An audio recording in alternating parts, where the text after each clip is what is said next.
மக்களே எப்பவும் ஒரே மாதிரி சட்னி சாப்பிட்டு சாப்பிட்டு போர் அடிச்சிச்சா, அப்போ இந்த மதுரை ஸ்டைல் தண்ணி சட்னியை ஒரு வாட்டி சுட சுட இட்லியோட நல்லா தாராளமாக ஊற்றி செஞ்சு சாப்பிட்டு பாருங்கள். டேஸ்ட்டு அவ்வளோ ருசியாக இருக்குங்க. வாங்க எப்படி செய்யலான்னு பார்க்கலாம். அதுக்கு ஃபஸ்ட்டு தேவையான பொருள் எல்லாத்தையும் எடுத்து வச்சுப்போம்.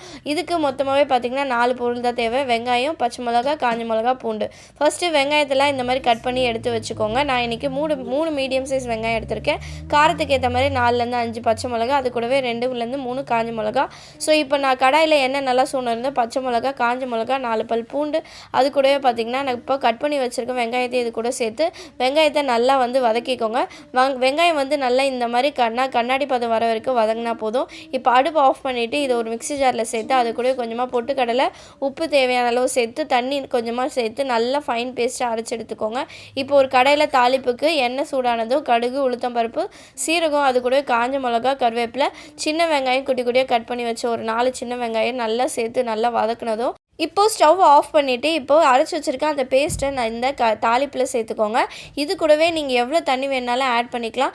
இதோட ஸ்பெஷலே பார்த்திங்கன்னா எவ்வளோ தண்ணி நீங்கள் ஆட் பண்ணாலுமே டேஸ்ட் அவ்வளோ ருசியாக இருக்கும்.